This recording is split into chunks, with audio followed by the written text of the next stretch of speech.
안녕하세요, 지리산 스토리입니다. 오늘도 날씨가 무척 덥네요.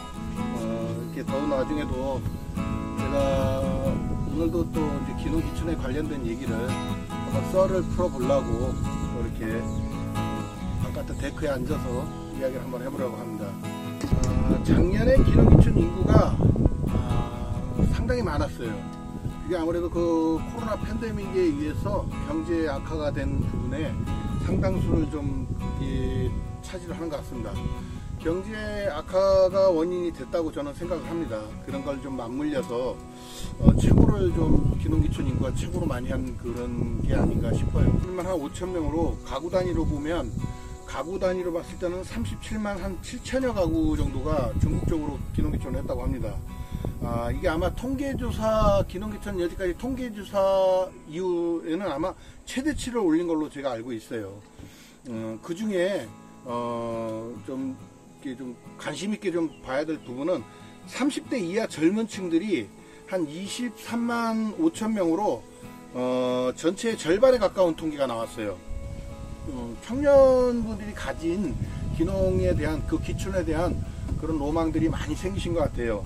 그래갖고 이제 그분들은 그 40대 50대처럼 그냥 뭐 개인이 솔로로 알아보는 게 아니라 그런 커뮤니티나 마을 사업을 하시는 그 청년 그런 멘토들한테 많은 의논과 SNS로 많은 대화를 나누고 나서 결정을 하기 때문에 아마 40, 50대 60대 이런 분들보다는 더 안정성 있게 기농기촌을 하는 것 같습니다. 물론 청년들이 기농기촌을 하다 보면 도시에서 살다가 갑자기 오면 환경이 바뀌잖아요. 그러다 보면 인프라 부족이 있어요. 인프라 부족에서 이제 첫 번째로 꼽는 게 교통이나 문화적 소외감인데, 요거는 또 자기들 걸로 좋은 색깔로 우려내서 또 잘 만들어 가는 게 또 젊은 사람들의 어떤 멋진 그런 모습인 것 같아요. 그것도 자연과 미니멀한 그런 삶, 그 다음에 여유로운 시간, 구애받지 않는, 뭐 눈치 안 받는 그런 삶을 많이 느끼고 만족을 하니까 대중적으로 봤을 때는 젊은 분들이, 30대 이하 젊은 분들이 기농기촌을 해서 그렇게 쉽게 유턴을 안 하더라고요. 많이들 들어와서 자기들 생각을 많이 갖고, 이제 예를 들어서 여러 가지 사업이 많죠. 뭐 스마트팜 같은 뭐 이런 사업도 있고, 농사도 이제 본인들만의 새로운 그 농법을 또 개발도 하고, 새로운 걸 또 공부하기도 하고, 판로를 또 좋은 쪽으로 또 연계해서 아주 좋은 방법으로 많은 판로도 개설을 해서 젊은 사람들은 아무렇게나 기농을 하셔서 시행착오를 겪고도 금방 일어나고 금방 새로운 그 방법을 찾아서 적응을 너무 잘 하시는 것 같아서, 제가 보는 입장에서는 40대 50대 60대 이상의 분들을 뭐 제가 과대평가를 하는 게 아니라, 그분들보다는 과소평가죠. 과소평가를 하는 게 아니라 그분들보다는 젊은 분들이 많이 들어와서 대한민국의 농업을 좀 이끌어 가졌으면 하는 농업의 현실을 봤을 때 그게 저는 옳다고 좀 많이 주장하고 생각을 하는 사람 중에 하나입니다. 물론 젊은 분들도 조심은 해야 돼요. 여러 경로를 통해서 알아보는 분들이 있어요. 특히 뭐 농업의 성공신화 같은 이런 거에 SNS나 어떤 그런 인터넷 매체 같은 데서 그런 거를 미디어 같은 데서 많이 접해가지고 이상한 환상을 갖고 올 수 있어요. 그 자기가 체계적이거나 공부도 안 하고 경험도 없이 젊은 분들 중에서도 이렇게 팍팍 저지르는 분들이 있어요. 그러다 보면 또 청년 뭐 창업 자금이나 청년들한테 농업으로 뭐 기농했을 때 지원해주는 그런 정책들을 막 그냥 여과 없이 받아들여요. 그래갖고 결국은 젊은 나이에 파산도 하고 파탄도 나고 빚쟁이로 전락해서 신용불량자가 되는 그런 분들도 굉장히 많습니다. 그래서 그 어떤 미디어나 SNS를 통해서 농업의 무슨 성공신화 같은 그런 허울 좋은 거에 너무 푹 빠져서 가지 마시라는 거. 뭐든지 찍어서 맛을 봐야 된장인지 고추장인지 알 수가 있기 때문에 그냥 경험을 해주는 게 제일 좋다고 봐요. 그리고 젊다 보니까 습득력도 빠르고 체력도 좋고, 많은 걸 뭐 이렇게 하나를 가르치면 10가지 일을 할 수 있는 게 또 젊은이의 장점이라고 저는 생각을 합니다. 그래서 젊은 분들이 만약에 기농기촌을 하신다면 충분히 먼저 기농기촌 하신 그 선후배 젊은 분들하고도 많은 소통을 하시고, 그리고 충분히 자기가 기촌을 해야 될 그런 부분에 대해서 사전 답사나 또 거기서 무엇을 해서 경험을 쌓을 수 있을까? 돈을 보지 말고 먹고 살아야 되는 걸 보지 말고 그런 경험부터 먼저 하나씩 해서 뭐 축산업도 좋고 기어를 하셔도 좋고 기농을 하셔서 또 새로운 뭐 유기농 농작물도 좋고 새로운 품종을 또 개발하는 것도 좋고 많습니다. 아무래도 그런 경로나 유통 그 다음에 그거를 키우는 방법, 뭐 다음에 새로운 뭐 패러다임 이런 거를 빨리 습득하는 게 젊은 분들이기 때문에 농촌으로 작년같이 많이 들어오신 거는 아주 희망적인 얘기고 앞으로도 좀 그랬으면 싶다는 생각이 듭니다. 첫째는 나이가 들었든 젊든 어떤 분이든 들어왔을 때 그런 그 창업자금 같은 거에 대해서 현혹되지 마시라는 거죠. 제 구독자분들 중에서도 저한테 연락을 주시는 분이 있어요. 뭐 예를 들어서 제 말이 옳다는 거죠. 뭐 15년 전에 빚을 낸 기농기촌 정책자금을 받아서 아직도 못 갚고 있다. 빚이 더 늘어나 있다. 내가 너무 현실을 모르고 그것만 믿고 들어와서 이렇게 큰 낭패를 봤다 하는 분들도 많이 있습니다. 그래서 그런 분들도 후회를 굉장히 많이 하고 있어서 나는 그런 구독자분들한테도 주변에 널리 확대해라. 본인이 먼저 겪은 시행착오나 그런 거에 대해서 많이 알려줘라. 그래서 다른 분들은 그런 일을 겪지 않게끔 도와주는 게 바로 멘토다. 그렇게 지금 저는 보고 있습니다. 물론 시골에 오면은 기농기촌 하시면 각 지역마다 멘토들이 있어요. 선정된 멘토들이 있는데 그분들을 제가 뭐 과소평가하거나 욕을 하는 게 아니라 그걸 형식적으로 하시는 분들이 있어요. 그 소정에 얼마의 그 금액을 받기 위해서. 그래서 그런 멘토보다는 진짜 아름아름이라도 알아내시든가 아니면 뭐 저 같은 사람한테 연락을 주셔도 되고 그래서 많은 그 소중한 자기들이 기농기촌 했을 때 정말 중요하게 생각하는 부분들 답답한 부분들 이런 거를 서로 논의해서 좀 풀어갈 수 있는 방법을 찾는 게 멘토라고 보고 그게 해결책이라고 저는 봅니다.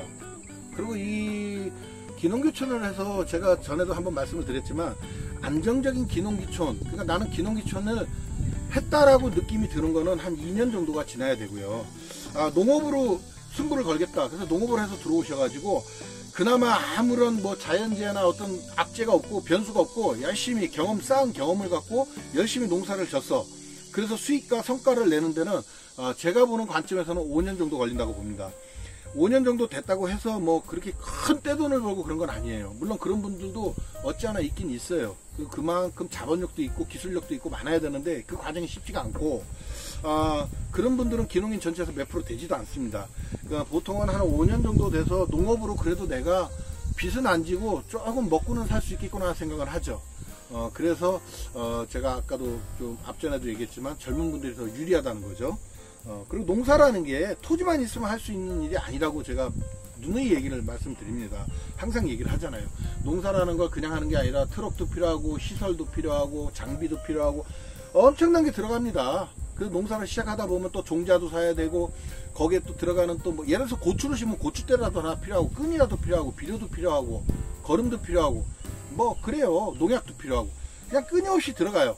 농업이라고 해서 그냥 딱딱만 있다고 해서 투자가 끝나는 건 아닙니다. 그래서 그런 것까지도 감가상가를 생각을 하고 항상 그러니까 예를 들어서 도시에서 어떤 식당을 해서 사업을 하더라도 5천만원짜리 식당을 딱 얻는데 자기 잡은 거 5천만 갖고 하는 사람은 다 망합니다.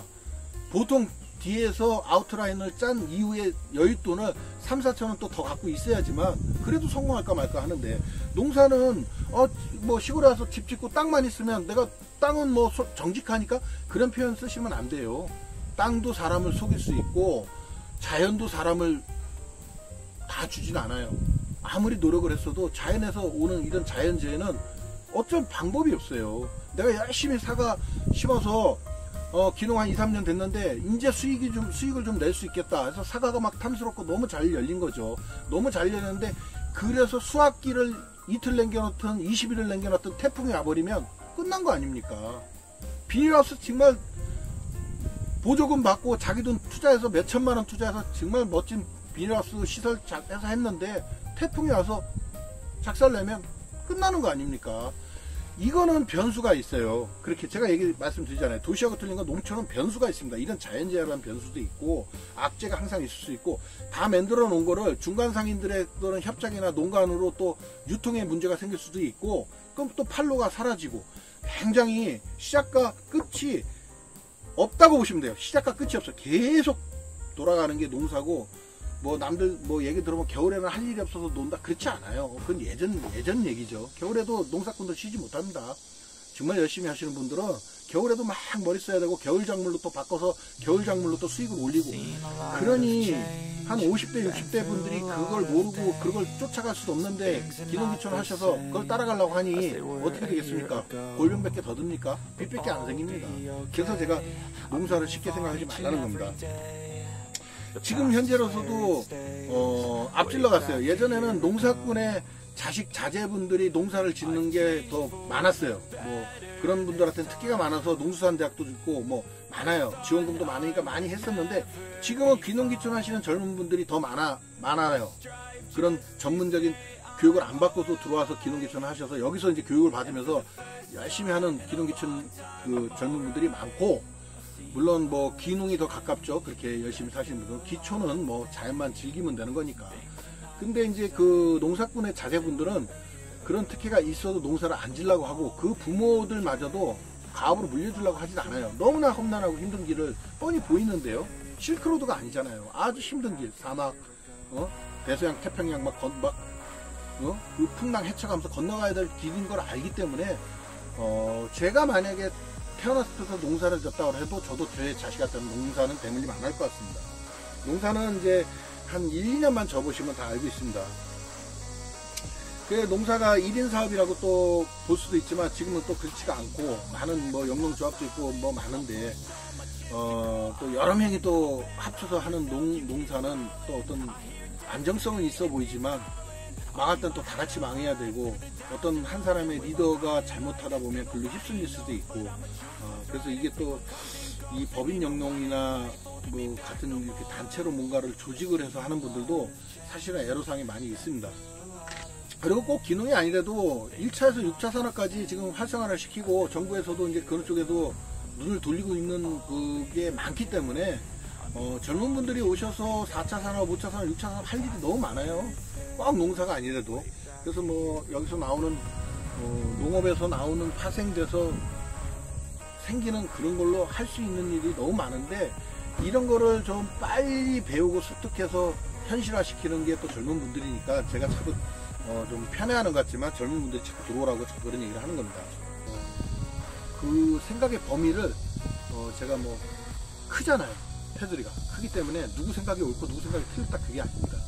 요거는 그냥 저만의 개인적인 견해고, 생각을 제가 살아오면서 귀농귀촌을 해서 살아오면서 그 부분을 말씀드린 거니까 어떤 오해와 편견은 없었으면 좋겠습니다. 혹시나 질타하시고 싶으신 분은 댓글로 그냥 저한테 요구를 해주시면 제가 달게 받겠습니다. 자, 지금까지 지리산 스토리였습니다. 안녕히 계십시오.